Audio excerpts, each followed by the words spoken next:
Hello, everybody. Welcome back. RPMHD, NHRA race recap. Me, Mike D, Dave W here live. How y'all doing? And we're here to talk about the NHRA Texas Fall Nationals. Dave, you were there. Tell us a little bit about it. I was there, yes. Just got off the plane and got home from the airport. As a matter of fact, just before the show, still got my wristbands on because they don't have any scissors to cut them all off down there. It was hot. In a word, hot. That's probably the easiest way to explain it. And I was very, very shocked with, as hot as it was on Friday, the amazing runs that we saw. That track was set on kill, and man, they were really flying, especially Friday night. Friday night was awesome. Well, Friday night, they had a little bit of extra perks involved. I mean, they had a reason to go for it. Was it 15 grand for the Stampede saddle, or I forget how it's pronounced? In both of the nitro categories, each had 15,000. And was it 10,000 in pro stock and pro stock motorcycle? Or 7 in pro stock and 5 in pro stock motorcycle? 5 in the bikes, yeah. So, yeah. I mean, good paydays for sure for Gage, Greg, Austin, and Brittany, which, I mean, you kind of knew that the Friday night session was going to set the number one. But the biggest shock going into Saturday was some of the guys that were on the outside looking in, such as Doug Coletta and Tony Stewart. Yeah, and Tony Stewart did not look like he had a happy weekend at all. Even the fact that he got in, he still was, if you saw his top end interview, he was not a happy camper whatsoever. And after that round one loss, I don't want to quote what the reporter said, but it was something like, I might not even be driving this car in Vegas or something like that. He was probably just speaking sarcastically or, whatever the case may be. But, he's had a troublesome season. I mean, he's had some good moments, but I think the good do not outweigh the bad, especially after the way that car performed last year with his wife driving it. No, I mean,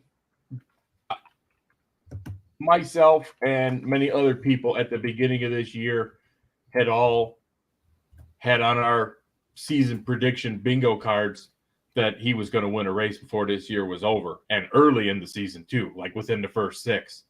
And to have gone as far as he has and not even had that kind of success, his frustration was very evident even in qualifying, because I think it made it to the TV show. I'm not sure. I never saw the TV show part of it, but Amanda Busick was still on the microphone on the NHRA side of things on the actual track PA, and said that he declined an interview and said after Q3, declined an interview and said, I'm sick of being put in this position every single weekend. Something's got to change. And by that, I'm sure he means not only are they not contending to win races, but he's struggling just to make a clean run down the track or get in the show at this particular point, which is equally as surprising because he won the North Central Division Top Alcohol Dragster Championship, or a region championship in Top Alcohol Dragster this year. So he's had very good success still in the alcohol car, not so much in the nitro car. And going back to that word of something has got to change, what does that usually involve? The car, the driver, or the crew chief?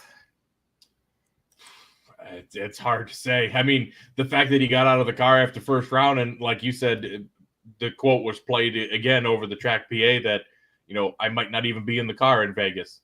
What does that mean? Is he that frustrated that he's like, I'm getting out of this thing? Like, what are they doing? Is everybody in the team, on the hot seat? I was not up there at the tower when they did Funny Car Winner's Circle, because obviously Hagan won the race. I don't know if he was up there then and if that win put him in a better mood or not. Didn't see if he happened to be there. But it's very interesting that they struggled so much and the Funny Car won the race. Yeah, I mean, and I don't. You can kind of see where he's coming from. I mean, they just had a tough year altogether, and you want to think that I don't think he'll make any big crew personnel changes. I mean, like just a year ago, this car was first or second in points at this point. They doubled up at this race. So you don't almost want to say, well, you don't want to give up on a crew chief that fast. Neil Strasbach's obviously done a great job with that car over the past. They're just struggling this year for what reasons we do not know. Mm-hmm. Hopefully he's in a much better mood in Vegas and they figure things out by then, or at least by Pomona. But going back to the race itself, how shocking was it to see Justin Ashley not only won the event, but doing it after only making one pass in qualifying Friday afternoon and then sitting out for religious beliefs? For me, I would say very shocking. I would say that I may not be alone in my thoughts that especially racing against the points leader, Antron Brown, in first round, that they were likely going to be on the trailer because they only had one shot at the track where everybody else had four, and they may or may not have had the proper tuning data going into race day. But at the same time, they came out there and they got the job done, and they shocked and, made a believer out of me. And I know you could say, well, Justin can make it up on the tree when he needs to. But the car, he was quicker by a couple hundredths than Antron on the tree, but they ran almost identical runs. He was still quicker to the finish line by 1,000th. So in the cases as the day went on where the car may or may not have let him down, Justin's driving definitely picked it up. And his worst light all day was a 50th, I believe, in the semifinals against Tony Schumacher. Yeah, it was truly a remarkable achievement indeed. And the only time I can ever remember anything remotely like this taking place where the rest of your competitors had 4 opportunities in qualifying and you only had one due to whatever reasons. Well, I believe Darrell Alderman 1991 in Montreal, where he was delayed by weather and he didn't show up to the track until the 4th session, got in the number 10 position and went on to win that race. Besides that, that's the only time I can remember something of, they made the run Q1 and literally the team was at the golf course until Sunday. They had nothing else to do. They were just kind of hanging out.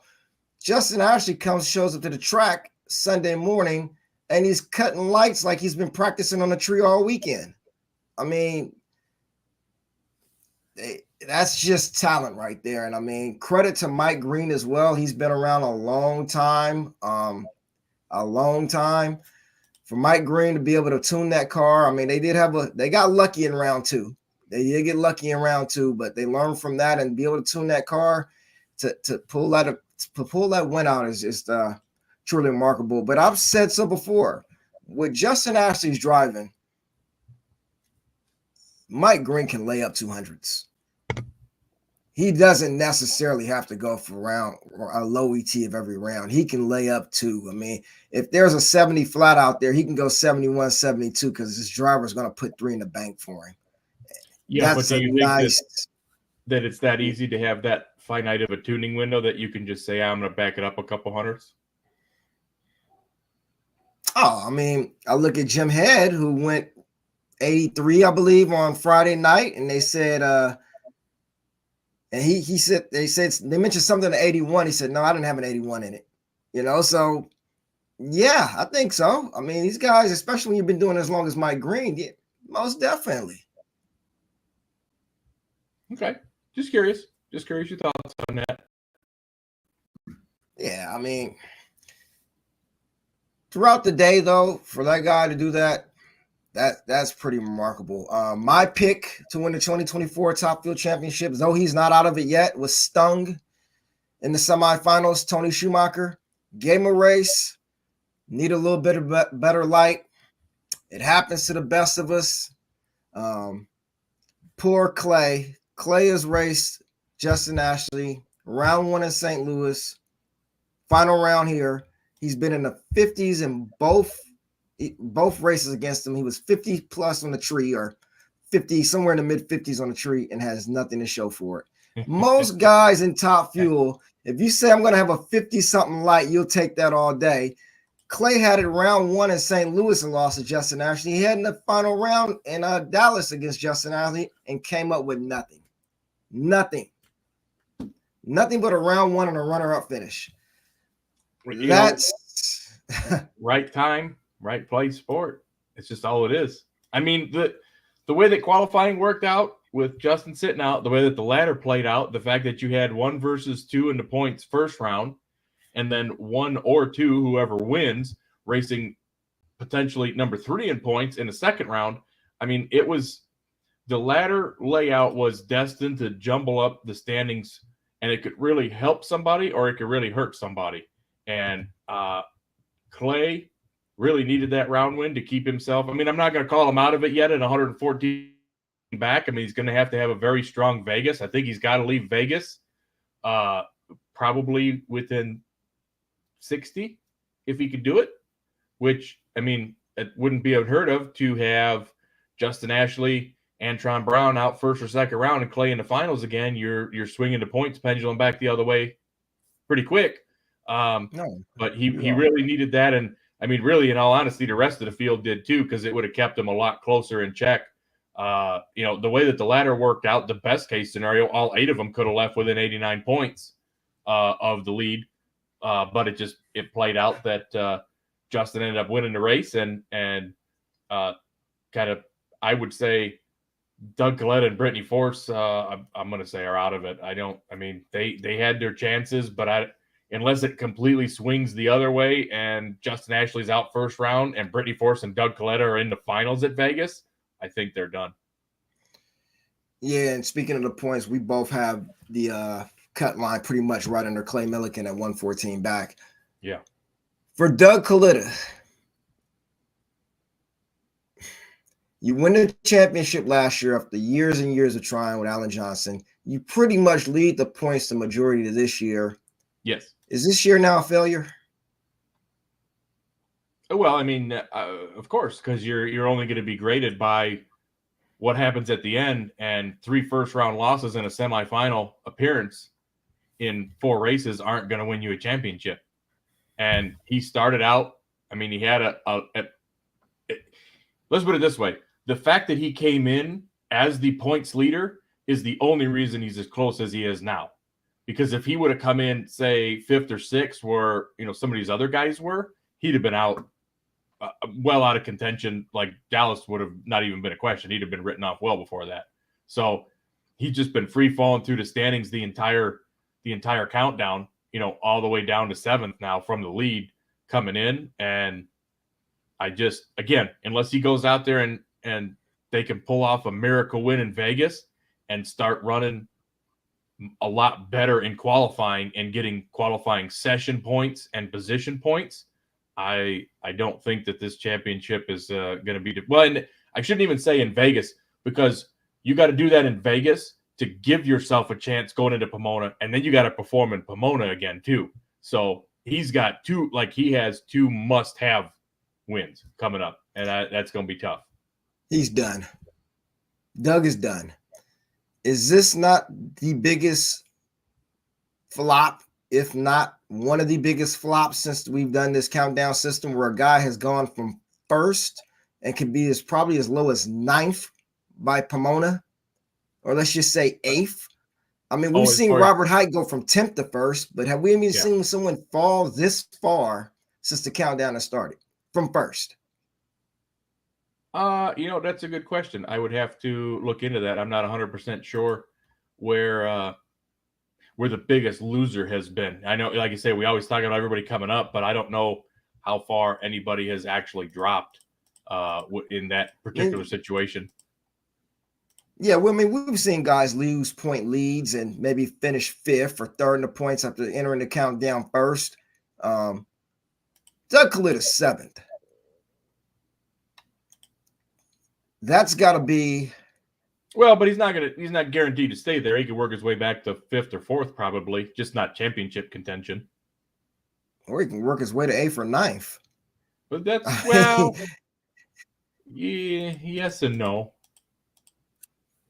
I mean, Sean Reed has really stepped up. I'll give him that. Billy Torrance. Oh yeah, he definitely has been has. really like disappointing. Tony Stewart, Brittany Force. I mean, they're going rounds at best, but they're not really. They all need race wins. I don't think you're going to see. I don't think you're going to see. You know, Brittany will probably get around him, but even that's a 60-point swing for those guys. I don't think he's going to free fall. He's got a 110-point lead on Tony Stewart.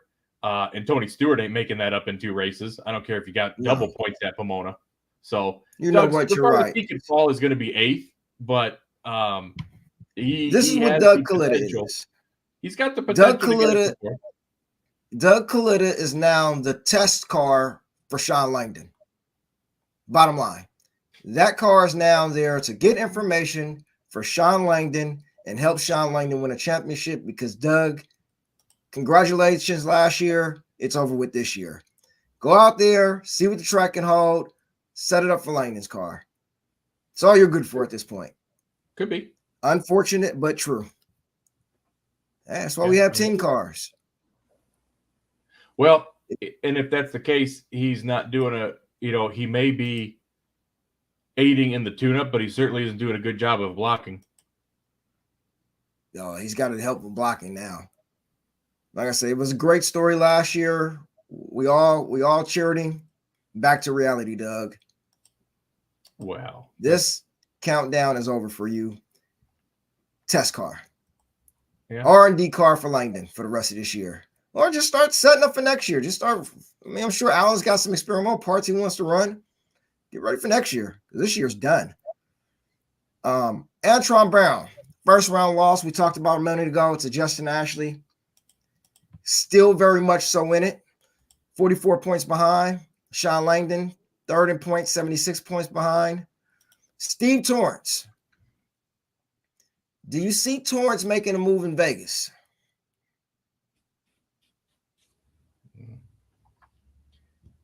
No. He's been steady. He's just kind of been rock steady and right there. He hasn't won a countdown race, but he's been right there. He has his dad, who's kind of his test car and blocking for him. And you say test car, but I mean, he had a 145 light against Billy in the second round, and Billy smoked the tires 200 foot out, 100 foot out. I mean, come on now. We all knew what that was. That's understandable. That was a gimme. And whatever. It is what it is. I mean, it is what it is. So, but I don't think that. And here's the way I will also say it. Yes, as much as it hurts the integrity of the sport, and you're not supposed to do it, and it's against the rules. You know what? The ladder worked out for him to be able to do it. You don't want him to do it? Beat him in the first round. Take him out.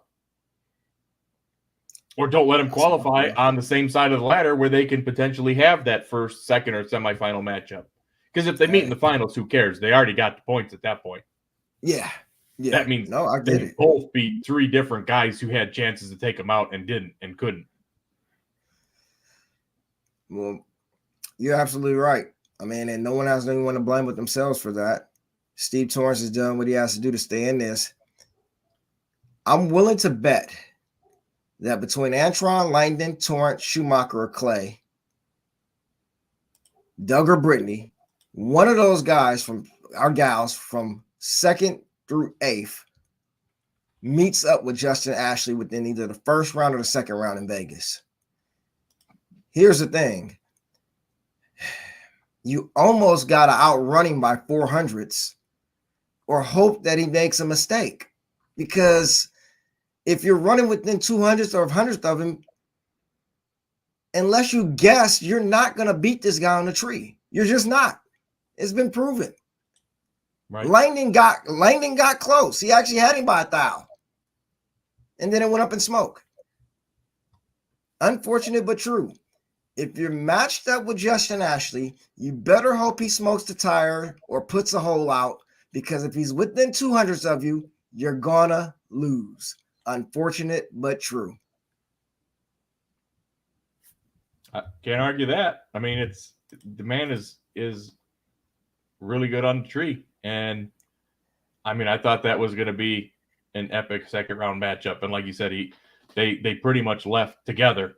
And then it just turned into a little bit of a smoke fest and Blower the cars bang didn't and perform everything the way else. that the other ones were, but you could tell that Correct. they were both ready for each other. That's for sure, because that could have, if you look at it and you reverse the results, right? I mean, that's a 40-point swing.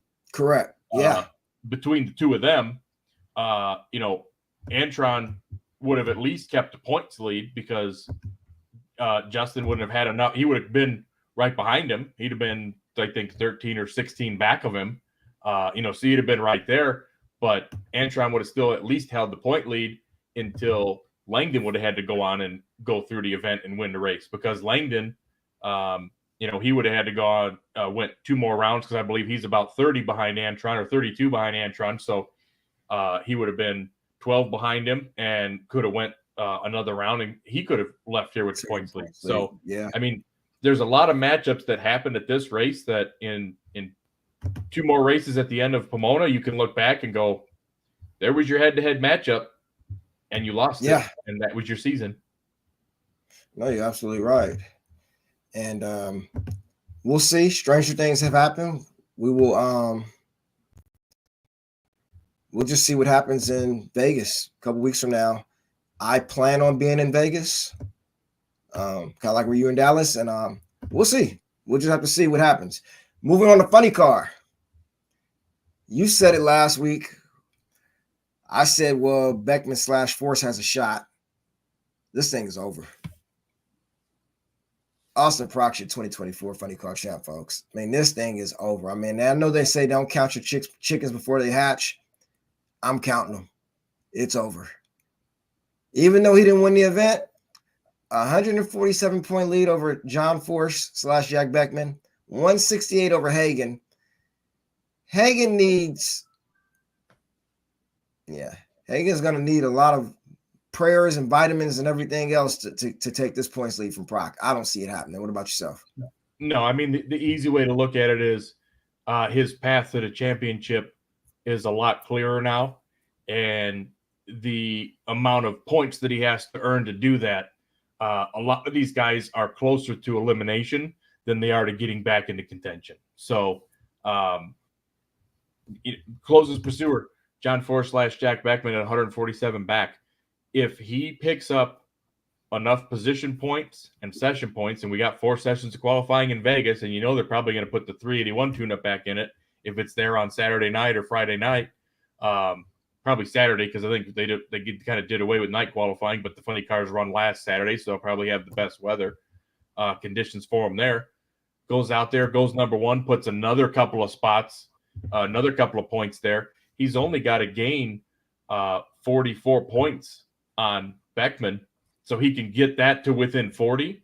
And if he goes 2 more rounds, if Beckman's out in the semis and Prox wins the race, or Beckman's out first round and Prox makes it to the semis, you only got to leave 191 ahead in Pomona to be the champion, because that's what the magic number is. Now, even let's just say that doesn't happen. Let's just say they all hold serve with each other and go into Pomona as the last race, the situation in the same spots that they are.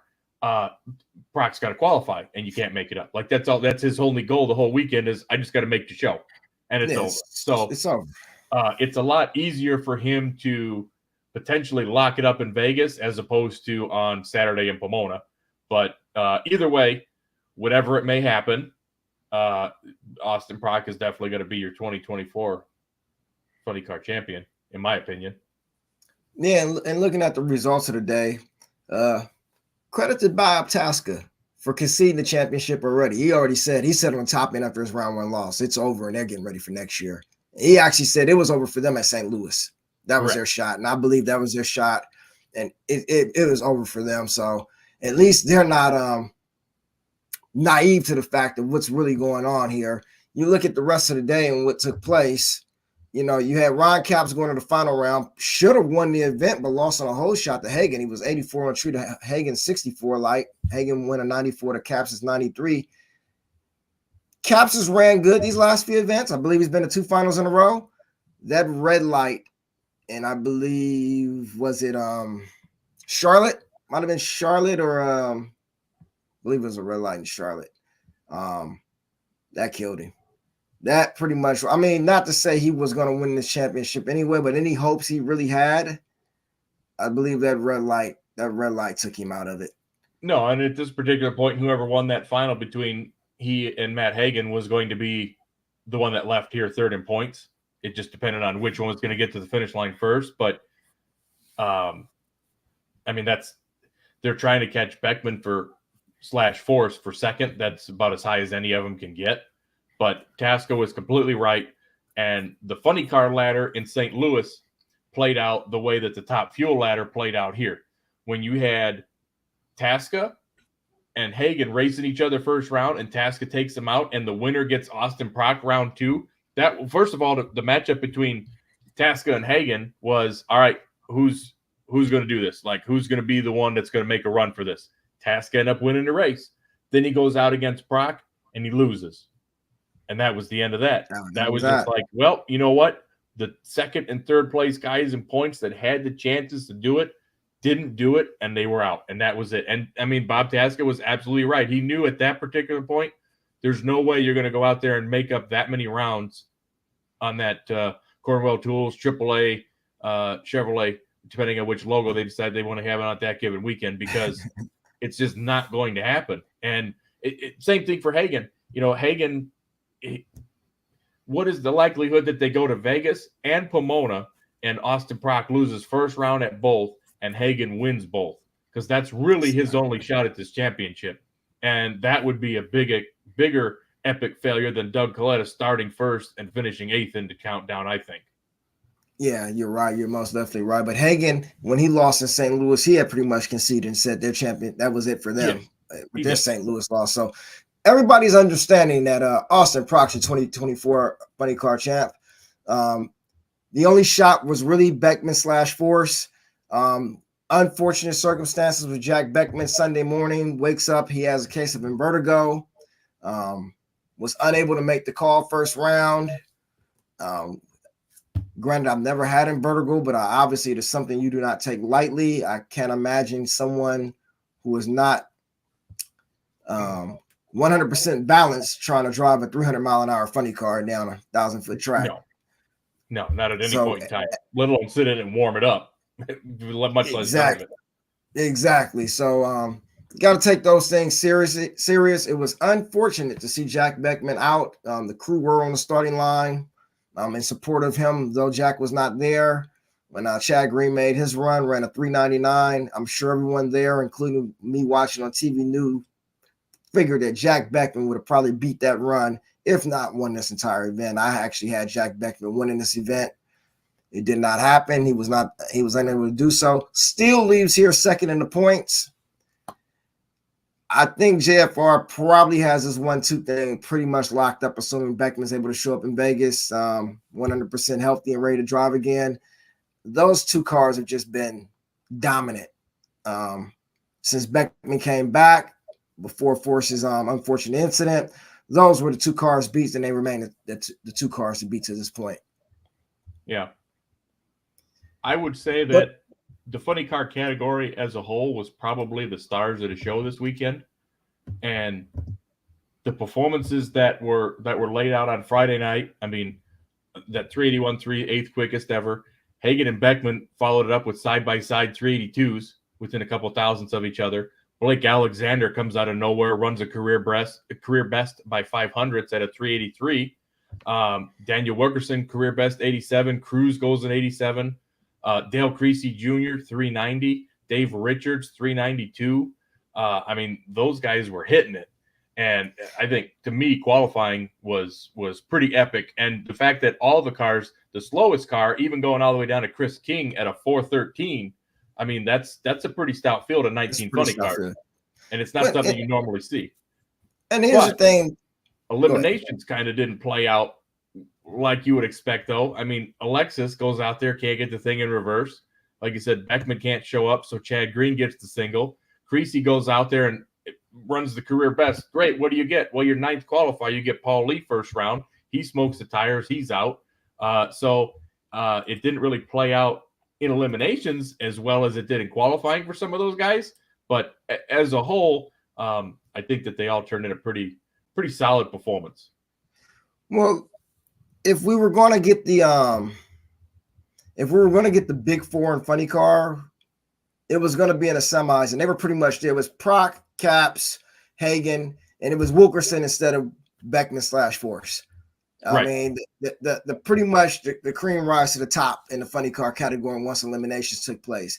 The thing that I want to say about the Dave Richards run, he ran a 399 on the Friday night session. Mm-hmm. Then he lowered that in the heat of the day to the 92, which it dropped my jaw. I was like, whoa, where did that come from? I mean, you talk about making a big improvement and big swings and things. Credit to that team running a career best, not on the Friday night run, on the Saturday afternoon run. I don't think anybody expected that. No, it was a jaw dropper for sure, especially compared to what everybody else was running. So, I mean, that was a pretty epic run for that team. I mean, and that was the same session that Chris King went out there, went to 413, went 300 miles an hour in that particular run in Q3, when other cars were struggling to get down the track. And then there are guys who kind of came out there in the heat. Maybe they were just trying to find where the edge was. A lot of them went over center and, learned something, came back in Q4 and just, put on an epic show. I mean, Caps coming out there on that last qualifying session and going 89, and then Proc and Beckman going side-by-side 90s. Paul Lee with a 91, Dave Richards being, like you mentioned already, fifth quick of the session. I mean, that was for the last round of qualifying. You still had 10 cars that made 3-second runs. We're still looking for all 3-second funny car field. And man, for as quick as some of them guys are running this weekend, I thought it had a pretty good chance of happening, but just wasn't meant to be. It was close. It just didn't happen. So we talk about the Austin Proc situation. How the throttle cable would malfunction or throttle valve or something to that degree, malfunction on the car. Mm-hmm. The thing that impressed me was if you go out there and you got to shut the car off and you see the next guy out there smokes the tires, that's one thing. Ron Capps had it loaded up on that run. I mean, that thing went 390. I mean, they basically let Proc know, even had you staged, yes, this wasn't going to be easy. No, and that's what I say. He went out there and he pretty much repeated what he did in Q4 the day before. But the weather on Sunday, I mean, it was significantly hotter. And if you were not in the shade, I mean, you could definitely feel the difference in temperature. So that was a very stout and a very impressive run. And yeah, it leaves all of us wondering what Austin Proc would have done down that left-hand lane, because the majority of the winners in the second round came out of the right side of the track, even though the first round, they all came out of the left side of the track. So it's kind of like they were going back and forth with the lanes. And Caps, I mean, he made that awesome run down the right lane, which for the earlier part of the day, most people were struggling with. No, exactly. Well, let's move to Pro Stock. And I said this last week. I said by round 2, one of those big four are going to be gone. If not, or they're going to probably meet up with each other. But round 2, one of the big four will be gone. Yeah. Well, by the time round 2 came, I think 2 of them were gone. Greg Anderson, he got the job done, but Aaron Stanfield, Dallas Glenn, round 2. Dallas is 0-15 on the tree. Aaron Stanfield's 0-33. Glenn didn't make a great run. It only went 661. Aaron had problems, shut the car off to a 12:30. Dallas extends his points lead, but I don't think it's quite over. I mean, we can talk about Erica Enders as well. She got beat on a whole shot of 661.3 to a 661.6 by Matt Hartford. She was also going in round 2. But long story short, Greg Anderson finishes runner-up. He takes out Dallas Glenn. Jack Coughlin, who was my sleeper pick before this countdown started, wins the race. Too little, too late. Thanks for coming. Dallas leads with a 53-point lead going into Vegas. Where do you have where do you have your cutoff line? Because where I have it at right now, because these guys and gals have ran so good, you can easily see them back in the Final Four again. Well, that ain't gonna help Erica Enders. She needs 2 of those cards to be gone within the first 2 rounds, and then she needs to win Vegas, a place that she can win because she's won at quite a bit. I don't see that happening, not as far as her not winning, but as far as the 3 in front of her losing very early. I'm willing to say Erica Enders is done. 111 out, Greg's 90 out, Aaron Stanfield's 53 out. I don't see Erica. These other 3 are just too consistent in front of her, and Matt Hartford did a number on her, and that was it. That was it. Thank you, Erica, but you will not be the 2024 NHRA Pro Stock Champion. Greg has an outside shot. That's about as far as I can go with it. I'm not going to call her out yet, because if she wins Vegas, that means she can only beat one of the other 3 in the finals. And let's just say it happens to be Dallas Glenn. And she turns that around and she gets qualifying points and can kind of play that. She can get it to within less than 90 going into Pomona. And then the race begins. Because she'll be less than 3 rounds going into that particular one. The thing that really screwed this race up was David Quadra's run on Friday night, because they were going to qualify 1, 2, 3, 4 again. And the ladder was going to be set up for that to happen again. But David Quadra slid up there in 3rd spot and bumped Aaron and Dallas down into where they're going to get a round 2 matchup. And if somebody can do that again and break them up like that, it's going to play out the same way. And it could be, I mean, there's no guarantee on what order everybody qualifies. They go to Vegas. Erica's number 1. Aaron Stanfield's number 2. And Greg and Dallas end up 4 and 5, and they got to run each other second round and then race against Erica in the semis. And Aaron's number 2. He's on the other side of the ladder, just like, I got to deal with none of you guys till the finals, So not if he makes it that far, but it's qualifying is where it's coming down to. It's going to be very, very, very interesting to see how that plays out. But I'm not ready to call Erica out of it yet, because there's still too much potential that those guys end up running each other earlier in the day than they intended to. And it only takes a second round or a semifinal round matchup to swing the points 40 points one way or the other on somebody else's favor or somebody on the other side of the ladder. And if you do that 2 races in a row, it's going to swing it 60 points. So that's 100 points because you got 30 points around at Pomona. So you get 40 points at Vegas and you get 60 there. Well, there's your 100 and some points that you need to make up, whether you're Aaron, Greg, or Erica. You're not going to make it up if you're Jeg, unfortunately. I think Jeg is just kind of like, he's pretty well done. But Jeg can go out there and very easily play countdown spoiler, just like Matt Hartford did. Ladies and gentlemen, ever the opportunist, Dave W. Mike D here, she's done. She's done. Mathematically, she's still in it. She's done. Thanks for coming, Erica. You will not be the 2024 NHRA Pro Stock Champion. Yeah, but you know what? I said the same thing about Justin Ashley making it out of first round at Dallas, and he went out there, won the race, took the points lead. So these drivers can step up when they need to. And she didn't. I was the guy who was saying she would before the countdown started. I said when she needs to pull one out, she would, and she was 50 on the tree against Matt Hartford. What are you doing being 50 on the tree against Matt Hartford? He was in the 50s on the tree. They were both 50s in the tree. Like, Erica was the one who I said, when she has to pull it out, she will. She's proved it time and time again. I said this before the countdown started. And I said, Jeg Coughlin Jr. was my sleeper. Erica's done. She didn't do it when she had to. Thanks for coming. See you in Vegas. You're now field filler. This championship now is between 3 cars: Dallas Glenn, Greg Anderson, Aaron Stanfield. And if Greg doesn't get his act together, he's done in Vegas. Greg Anderson goes to the.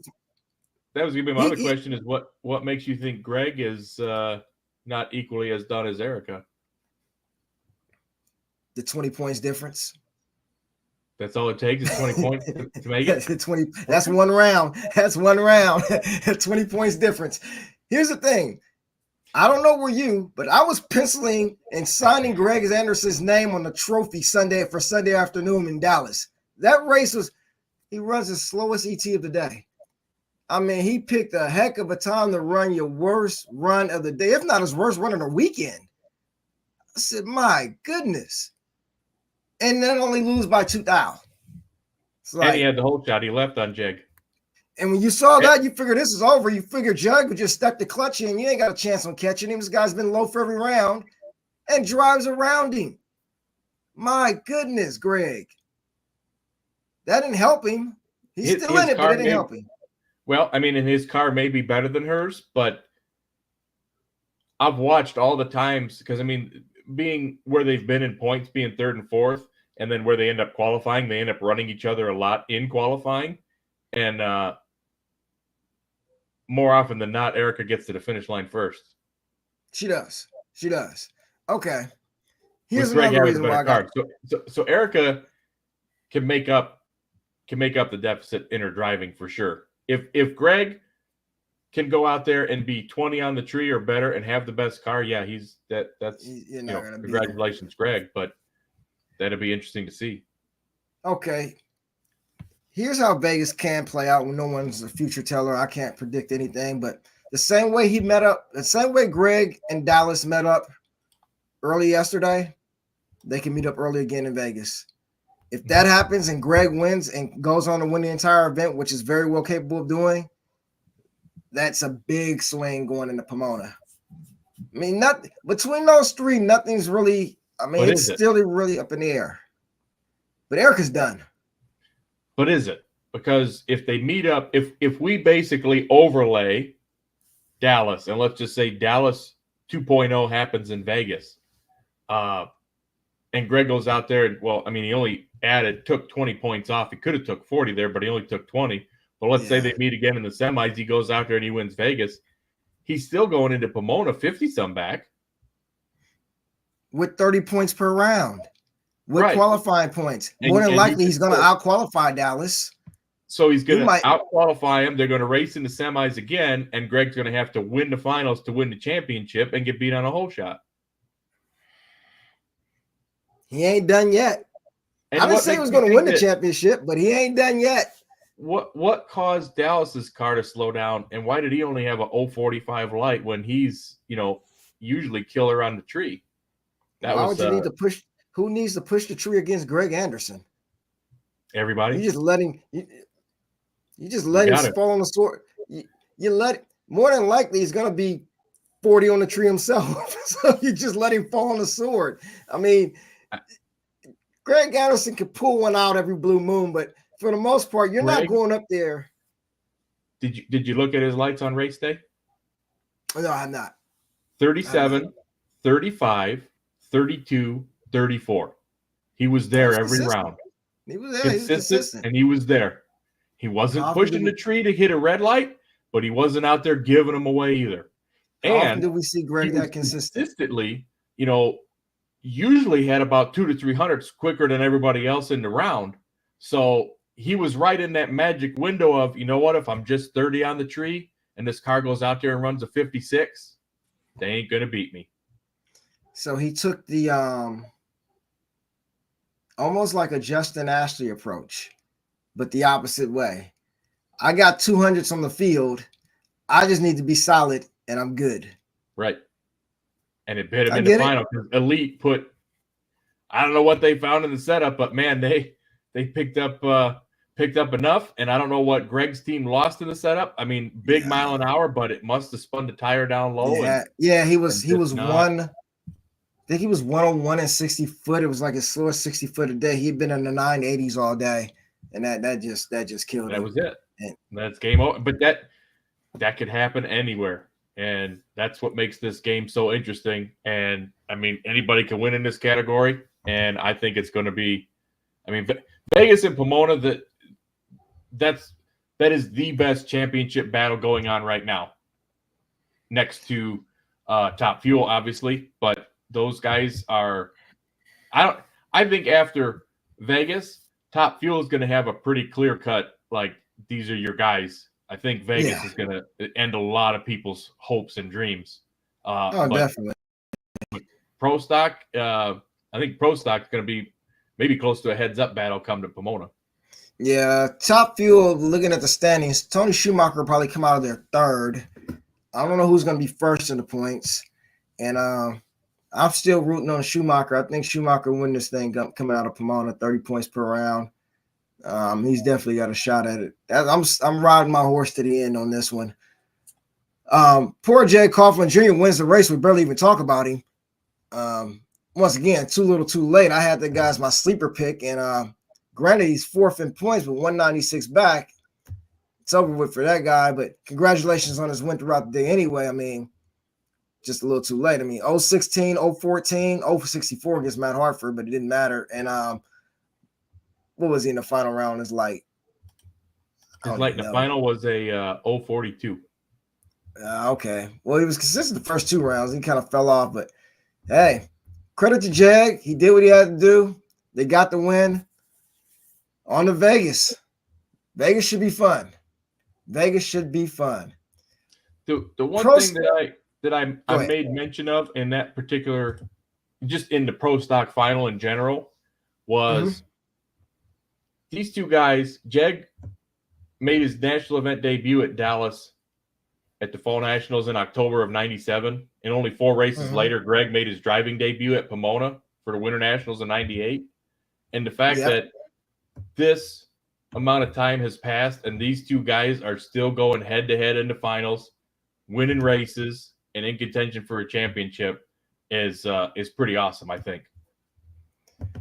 No, it is, and it just shows how long these guys have been around. But to his credit, Jag has retired about 7 times since then and came back. Come back and won championship. It comes back, yeah. I mean, right. The guy takes off every other year. It comes right back. But no, you're absolutely right. To see how long these guys have been doing it and still at the top of their game, that's truly remarkable.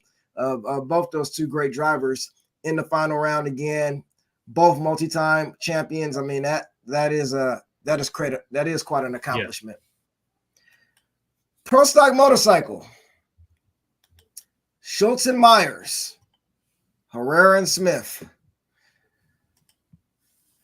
I don't even know where to start with this. If you ever seen someone, I'm sure you Dallas Cowboy fans watching who throw stuff at their TV every time they lose in the playoffs and break their TVs. That was me in the final round when Matt Smith's bike once again did not shift. Of all the times, I think it happened twice in qualifying or something like that. I mean, this bike, it's go or blow. And when I say blow, it breaks. This bike was consistent all 3 rounds yesterday. First, second, third round. Gets to the final, leaves on Herrera, is quicker to the 330, and then the bike doesn't shift. Talk about a letdown. If Matt doesn't win the championship and he only loses by, let's say, a round or so, he's going to look back at this race and figure that might have been the culprit. I don't know what else to say. A great anticipated final. The Schultz-Myers setup. The quickest bikes there, 1 and 2 qualifiers. You're looking for a great close finish. And it's taken away from us because the bike won't shift. Engage is just giving a win. Thanks a lot, Chase Van Sant, because you could have got rid of him in the semis and you didn't. You outran him and you went red. And the machine continues. The corporate machine continues. Those saddlebags are balanced right, and they're just marching on through there just consistently. And guys are giving it away. Chase Van Sant gave it away. Matt, I don't know, Matt didn't give it away. The bike gave it away. Who put the bike together? Well, look, we see $5 parts all the time ruined. I mean, who put the throttle connect together on Austin Proc's funny car? I mean, for all we know, it was a 50-cent screw that came loose. I mean, things happen. The team put it together. I mean, but things happen. Matt's his own worst enemy, according to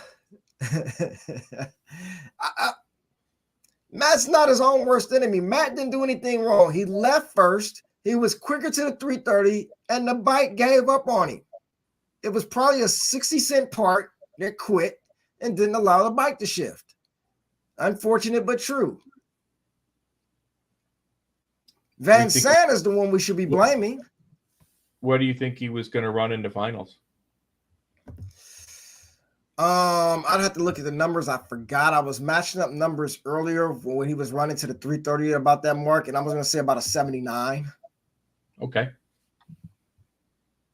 And I had him running about a 79 in the finals. I think when I looked at the incrementals from his earlier runs and that number that he had to the 330, I had him running about a 79. No quicker than a 78. He was going to win the race.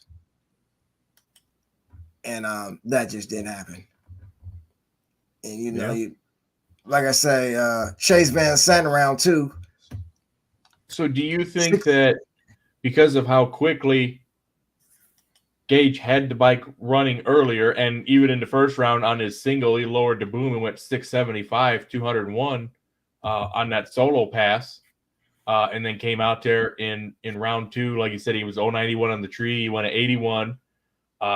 He was 052 against Gianna, who was just not even looking at the tree, apparently, in the semis, and went 683. And then went another 81 in the finals with an 033 light. Do you think that they were like, you know what? Let's just run this thing at an 80 flat, cut the light close, and if Matt can go out there and run a 70, we'll just give him those 20 points back just to keep it close in the championship?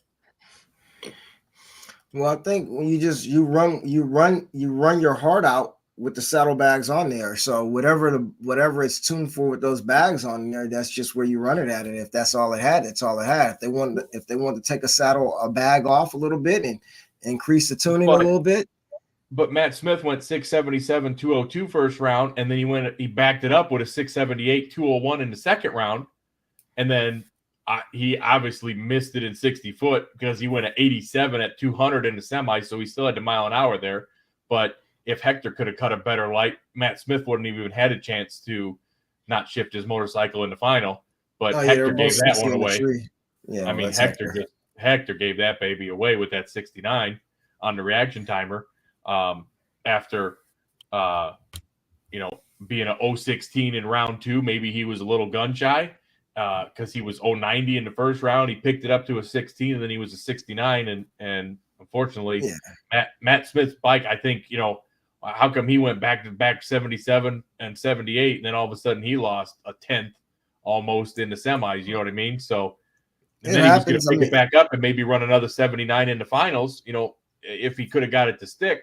But looking at the point standings at this point, the fact that Gage is 62 up on him with 2 to go, do you think that the Vance and Hines team was like, you know what, if Matt can go out there and take it, we'll go out there and instead, keep it close and only be 22. Yeah, keep him just within a round, just so he's there.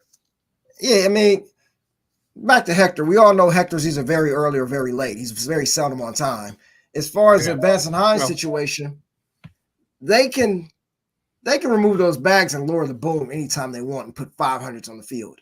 Anytime they want. They run to 75 in first round and they lost 500s and never got it back the whole rest of the day. They didn't want it back. They'll get it back when they need it. It's not that bad to keep it close until Pomona, and then say, you know what?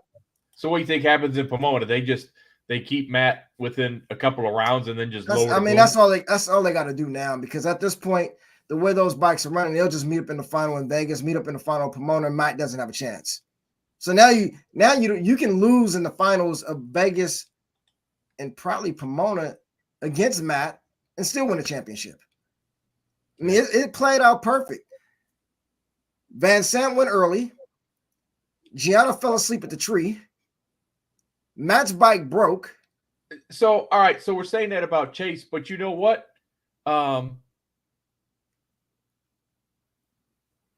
Chase was 007 in the first round against Richard Gadsden, who was 016, but the bike was there. I mean, he ended up outrunning him anyway, but he was already close to the edge, and he figured, you know what? I got to maybe push it. I mean, we're only talking a 12 thousandths difference between first and second round. Just one of them ended up red. And, I mean, Steve Johnson ended up 006 red, and Gianna had a 008 light on that in the second round, too. So, I mean, they were all right there. So you had two fouls, a 008, Hector with a 16 against Angie Smith, who was 21. But then you've got Mark Ingerson, Gianna, or Matt Smith, and Gage Herrera was all 50, 70, and 90 on the tree. It was like, what's going on there? You know, what are these guys doing? Is it the pressure getting into them, or what do you think? Well, you mean you look at the order, okay. Excuse me. Van Sant was obviously pushing a tree against both the Vance and Hines motorcycle. Right. I can't blame him for that. I'm just more irritated that he got the red. I know he wasn't doing it on purpose, but he was just trying to do what he had to do. I don't even think he thought he could outrun him in the second round. They probably shocked him. He's probably kicking himself.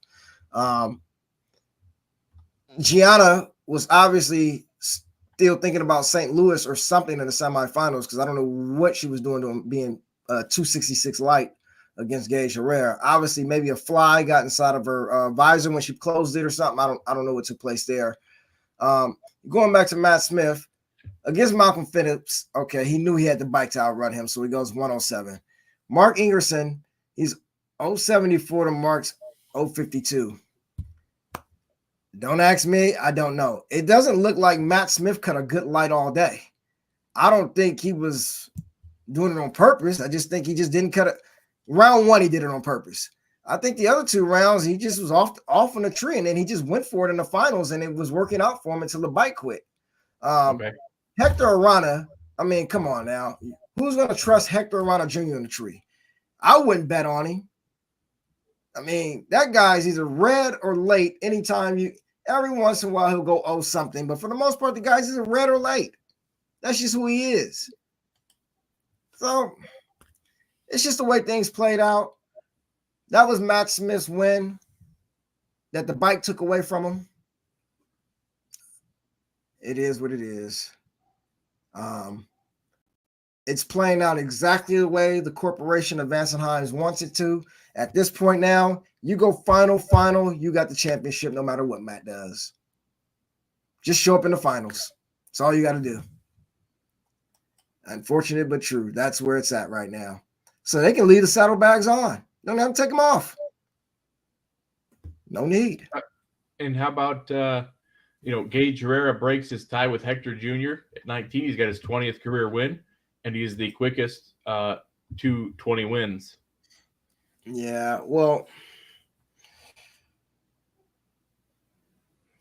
congratulations. The fact that your rookie year or your first year last year, you weren't counted as a rookie because you raced too many races the year before, but in 2022, yeah.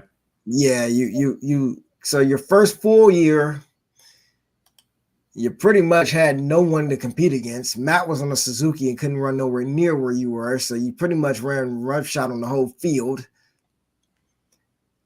This year, I'll give them more credit for this year, granted, because they at least tried to put the bags on and make it close. I'm not impressed. I'm just not. Yeah, you're the quickest of 20 wins. I'm not impressed because it's like outside of one other bike, there was no one else there who could run remarkably close to you.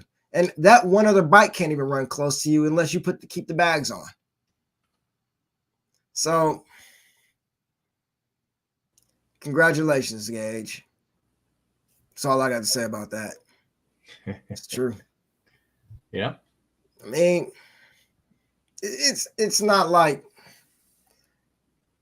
he did it in pro stock or something, or back in the 90s of pro stock when you had 37 pro stock cars showing up, or in 2001 with 15 different winners in a pro stock class. I mean, but I mean, when Don Perdome was out there winning races, he had the field covered. When Bob Glidden was on his way to 20 wins, I mean, he had two kids on the field. I mean, those guys didn't put sandbags on to make it close. No, we don't talk about Bob Glidden. Bob Glidden is the greatest NHRA Pro Stock driver there ever was.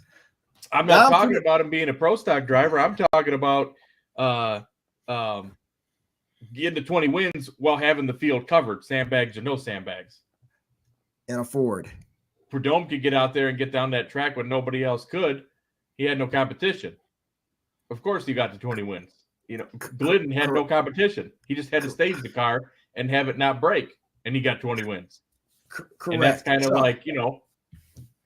So why are their accomplishments more impressive than Gage is just like because it's a whatever. More competitive. Gage. It's supposed to be a more competitive era now, and this is supposed to be be and is two different things. Hold on. And is this not supposed to be the quote parity class of NHRA, which is Pro Stock Motorcycle? It's supposed to be the quote parity class, which there is none. It's Vance and Hines and in the world.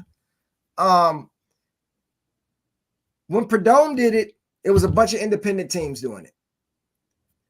Gage is doing it with this one big back corporation against a bunch of these little independent bikes, and he's crushing them. I'm glad you feel great about yourself, Gage and Vance and Hines. Congratulations. You want a cookie? I can't really give that a big applaud. They did the work. Can't. They did the work. They figured it out, and they got the tune-up perfected. They got the resources and 20 times the amount of money that anyone has. Come on now. Okay, and you want to go back to the Bob Glidden theory? These were all independent guys building their own motors. I can respect that a whole lot more than a big corporation, a huge machine that's building the best that money can have and has all the resources and technology in the world to go out there and crush the competition. That's not what Bob Glidden had. That he is had apples no corporate backing. He had nothing. Even with the corporate backing, he still built his own motors. I mean, what years you want to talk about the 80s? Because we talking about the 80s, okay. Other guys had corporate backing. To me, it was even he was the only one out there in a Ford. Who's won in a Ford since then? That clears a conversation right there. Who is one in a Ford right since then? Who else has gone out there won on a Harley? Because Harley wouldn't let nobody else ride. Hold on. Harley wouldn't let nobody else even get one of those bikes unless you paid $1 million or $2 million to Vance and Hines. And they controlled it, and all you did was bring your suit and helmet. No. We're not going to play that game. That was some unfair bull crap that took place with that Harley deal. That was like saying when the Camaros first came out, only Greg and Jason can run the Camaros and no one else can. That was what that was, and that's not how that should have been. That was wrong of NHRA to do that. Yeah. When you talk Bob Glidden, you're talking the only one to go out there and do it in a Ford and built his own motors in his own shop.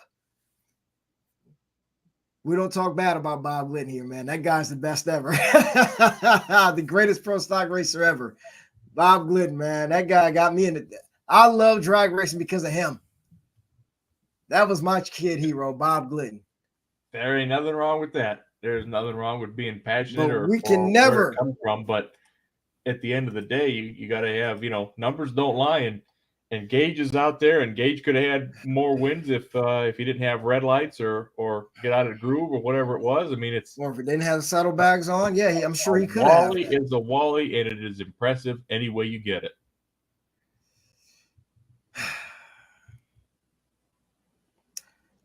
Once again, I am not impressed by Gage Herrera. The corporate machine beating up on a bunch of independent teams, that doesn't impress me. It just doesn't.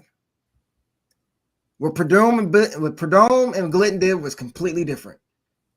And Prudhomme didn't get any money from the Army and didn't go match race to build his logbook or anything.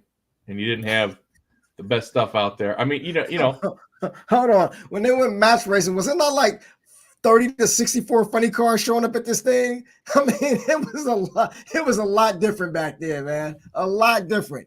No. Now when you got 12 bikes showing up at some races, 16 if you're lucky, and your average is about 14. No. Okay, so does that water down Erica Ender's championships because she ran when they didn't have full fields and she won the championship and skipped races and no. You know what I mean? No, because that really only happened like once with her, maybe 1 year with her when it was really that bad. I give her credit for the other ones. I mean, because she still had to beat. She didn't always have the best car. Competing with, kind of like Vance and Hines has to still go out there. Hold on. She didn't always have in their army of bikes. And she didn't know how. Steve Johnson, who comes out of nowhere and lays down 670s and qualifies at the top half of the field, and Hector Arana Jr. who comes out there and steals wins. I guess. Would you the point is you could find reasons to say why anything is not impressive, but it's very hard at times to give credit where credit's due, and they're just going out there and they're getting it done. They all are running the same racetrack every single race. And I would say Erica won 2 or 3 of those championships when she didn't even have the best car. She was just the best car driver combination. Could be. This guy last year was putting a 10th on the field with the saddlebags off. Just humiliating the competition to where they had to slow it down. They're going to change the rules. Like, complete difference than having the dominant. And he's still crushing them. They still can't beat him. Well, they slowed it down just enough to make it look good, is what they did. You don't want to humiliate the competition. They don't want rules change. They just want to make, so now you just got to beat them. You don't want to destroy them. You just want to beat them by 100th or 2. And that's about it. That's all they're doing. And if Matt can make up that 100th or 2, good for him. But when they need to, if they need to, trust me, they'll pull out that package where they have 600s on the field again. They can do it whenever they want. It's been proven. It's true. I mean, we'll see what Vegas and Pomona brings, because if the weather's any better or comparable to what it was last year, they should be right back into 660s or 670, 671, somewhere in that range. DJ says, how come Richard Gasson is not doing the same as Gage? Same reason Eddie Craig wasn't last year. Yes. I don't know. And I don't think Vance and Hines will answer that question either. Because there's a reason. Look, I understand there's great bike riders. He even has 500-600s on his teammate most of the time. Sometimes a 10th on his teammate. Ain't nobody that good on a bike. Ain't nobody hitting their shift points just that great every run. Oh, so Richard Gasson is just that bad of a rider? Okay. Eddie Craig was that bad also? The numbers don't lie, right? Richard and Eddie pretty much have the same performance deficit of Gage's bike. I don't know why, but there's definitely a reason behind it. I guarantee if you put Richard Gasson on Gage's bike, it runs just like Gage runs it. That's my belief. That's an interesting theory. I wonder if they'll do that. I'm sure they won't. I'm sure they have in testing, and it probably prove me right, but they're not going to do that. They're not going to do that. But that doesn't make any sense. Why wouldn't they want to do that? Because why wouldn't they want to finish 1-2 in points? I mean, that's the way you're going to earn the most money and be out there and be winning runner-up and get all around money. You know, seems like that'd be a pretty solid strategy. It would be, and I mean, it looks like they're going to make Richard earn his second spot in points, which he probably won't catch Matt the hard way. I don't know. No, he's only a round ahead of Hector from third. Yeah, or fourth. Yeah. I mean, Hector's right behind him. Yeah, but who trusts Hector Arana Jr.? Like, that guy can go out round one next race. It's a reason he was 50-1 when you won on him at Reading. I mean, who's trusting Hector Arana Jr.? Well, I mean, for the most part, most of the field was almost 50-1 at Reading because of how good Gage has been all year. I mean, Gage, you bet on Gage and you owe them money. Yeah, exactly. You think? You know, numbers don't lie, and you say it all the time, and these numbers don't lie. But no, I'm not impressed. I'm not impressed with his 20 wins within a year and a half, whatever it is, because you pretty much are a corporate machine stomping out independent small teams. Congratulations, Gage Herrera. It is what it is. But that's it, folks. Been on here over an hour. It's not bad. Instagram already kicked me off. It's been over an hour. Yeah. Mike D, Dave W here. It was a great evening. Thank all you guys for watching, or who might watch later on, whatever the case may be. You find us on YouTube, RPMHD _ live, I think, YouTube. Mike D and Dave W. I want to thank you guys for tuning in. We will see you after Vegas. Chances are that following Monday or Tuesday. We'll let you know. Thank you guys for watching. Have a good evening. Good night.